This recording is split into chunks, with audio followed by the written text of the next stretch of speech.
99.1 FM, CKXS. Time once again for the All About Real Estate Show, our Saturday morning feature with Pete Ayler, who joins us from Riverside Realty. How are you today, Pete? Good, Greg. How are you? I am excellent, thanks. Good to have you in studio to talk a little bit about, well, investments, I guess, today. Is that the plan? We're going to talk about kind of purchases that you could use as an investment, maybe a second property. Is that where you want to go with today's show? I thought I'd talk a little bit today about just the investment rental properties in general, whether it be residential rentals or maybe commercial rentals or mixed use commercial residential. The one thing that's been happening recently, it's a bit of a odd phenomena. We've had quite a few landlords that have reached out and looking to sell their, especially if it's a single family home, right, looking to sell their single family home that they're now using as a rental. It's created a few issues because, of course, if you own a single family home and you've owned it for quite a while and it's a rental, and especially if you've had a tenant in there as long-term tenant, right, the rent that you're getting today from that unit has not kept up with market rent. So the landlords quite often are saying, well, my house was worth $100,000 and I was getting $700 or $800 a month rent. right. That same house, is now worth $200,000, but I'm still just getting my $700 or $800 a month rent. Right. So of course, we have to understand that if a person owns these properties as rental properties, as investment properties, they're looking at return on investment. So they have to look at, well, if my property is actually worth $200,000 and I can sell it for $200,000, I can take that $200,000 and let's say reinvest it somewhere else. Sure. And what will my return be? So which is mathematically as an investor sort of makes sense. Sure. Yeah. I'm following. Right. However, the problem we're running into is that 9 times out of 10, the people buying that property are going to move in. Right. They don't want to rent it out. No, they're going to move into it, right? Right. It's a first-time buyer, let's say, or someone, a retiree, or someone Right. coming from out of town looking for more affordable home housing. So what happens now is you've got a tenant who has paid, let's use $800 a month rent. They now have to find something. So now when they're moving into somewhere else, that same property that was getting $700 or $800, the rents now are $1,200 plus. It is what it is. That's what's happened. So what happens then, it's like, okay, well, I'm a person who's renting, who's kind of on a budget, especially right now. Let's say I'm on a budget and I can afford $800 a month rent, plus my utilities and so on. And now the house that I'm living in just got sold, and now I have to move because the person's moving in, and now I have to find something. Well, just rent alone is probably going to go from $800 to at least $1,200. So I've just increased my rental in my budget by 50%. So it's an issue, right? It's an issue that I see both sides of. I understand why the landlord would be thinking of selling, and now all of a sudden we got this spike. I mean, who knows what'll happen from here? So maybe the person says, well, hey, that investment has done well for me. I took a chance 7 years ago. I've rented it. It spiked. Well, maybe now's the time to sell it, right? So the one question I have, let's say somebody buys a investment property and wants to continue renting it out. They can't increase the rent on the current renter, can they? Aren't they protected? That's right. So Right. so that's correct. The rule is that you can only increase the rent by certain percentages. That is something, I guess, if you're looking at both sides of this, you're saying, well, if you are thinking of buying a rental property, you have to remember that if you're buying a property that has a tenant already in it, you have to, you're buying it and you're sort of inheriting that tenant. Right. You're also assuming whatever rent they're paying, and the only increase you can do is the allowable increase, which I'll just say is 2% or something. Right.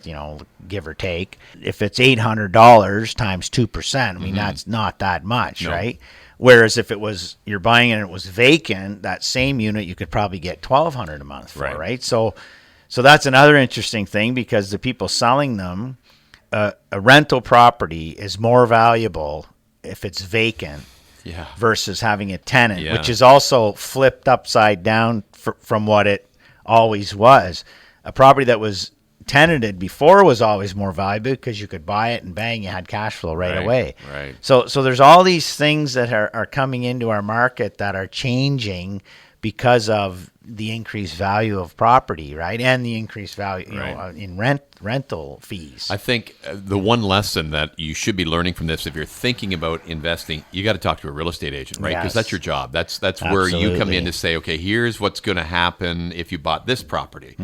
This might be a better fit because it's empty. Exactly. This has a tenant that's been there for several years, and according to the tenant rules, they get to stay when you buy it unless you're going to live in it, right? Then it's a total different story. Yeah, if you're buying a property and there's a tenant in it, the rule there is that there's a form that I think it's an I forget, an N11 or N12 or something, and it's one that is served to the tenant. So once you've bought it, the landlord serves the tenant saying that the new buyer is moving in. And then the rule is 60 days from the time they pay their rent. So today, let's say today is the 1st.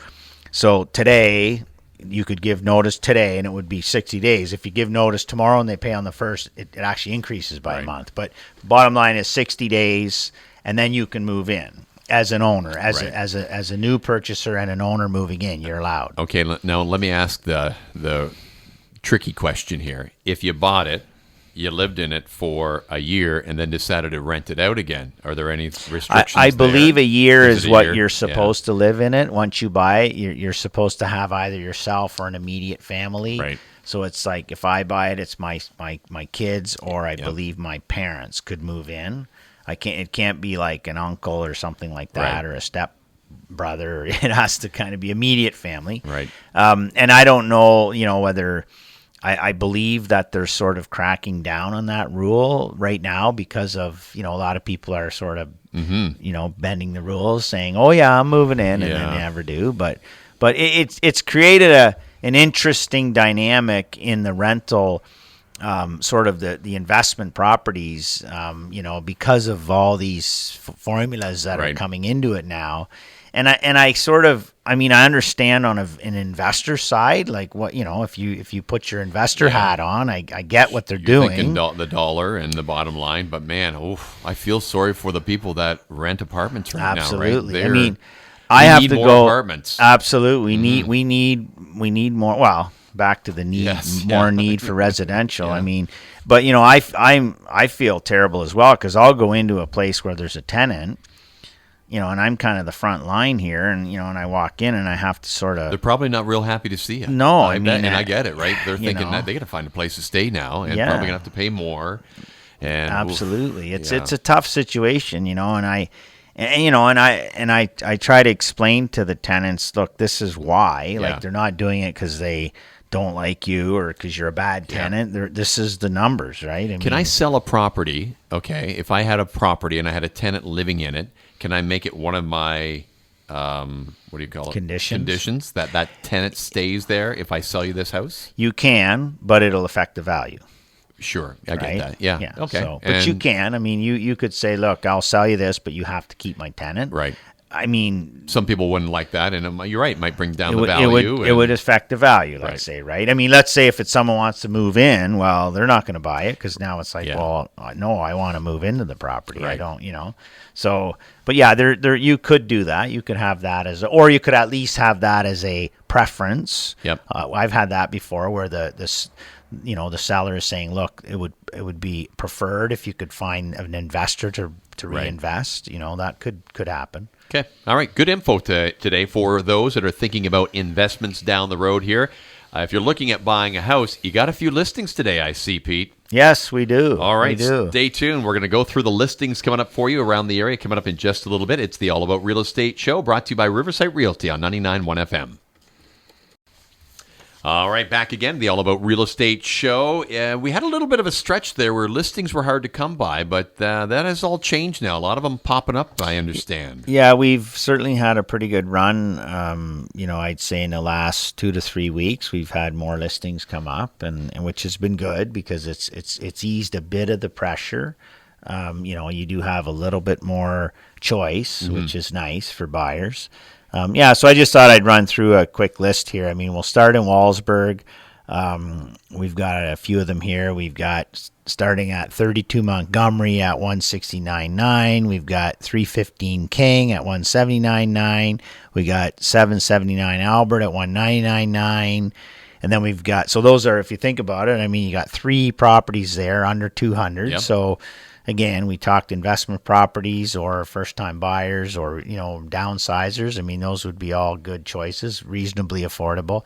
Then we got 179 Baxter we've got at 299.9. And again, in these days, that seems to be an affordable. It's a pretty nice place.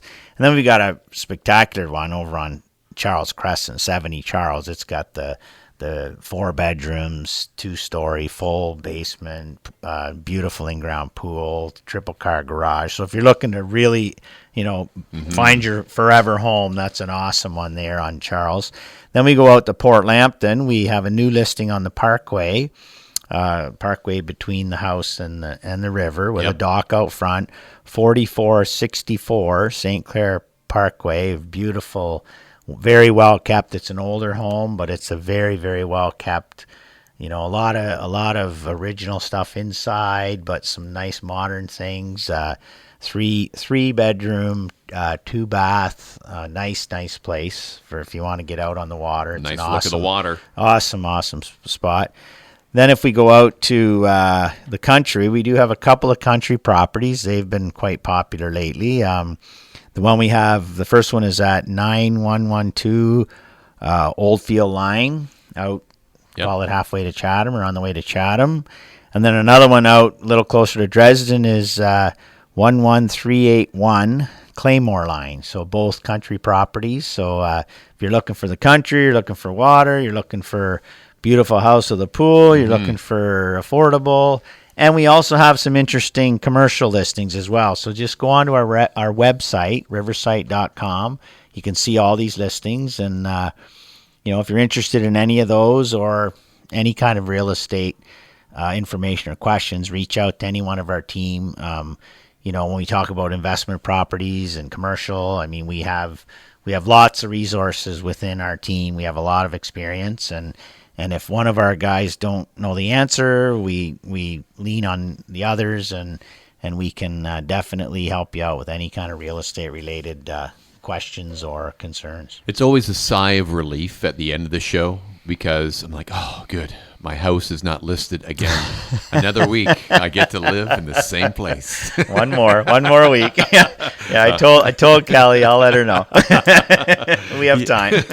He's Pete Eller. He's in on the All About Real Estate show with Riverside Realty. Thanks a lot, Pete, for this week's show. We'll see you next week. Okay, thanks.